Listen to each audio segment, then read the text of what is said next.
You ask Tiger to solve. This deals with linear equations with one unknown. The final result is x equals 16. Let's solve it step by step. Group all constants on the right side of the equation. Add 12 to both sides.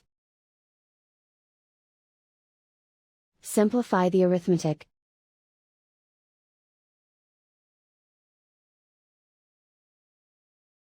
Isolate the x. Multiply both sides by inverse fraction 4/3.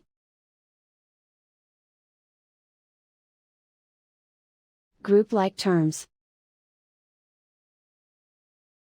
Multiply the coefficients. Simplify the fraction.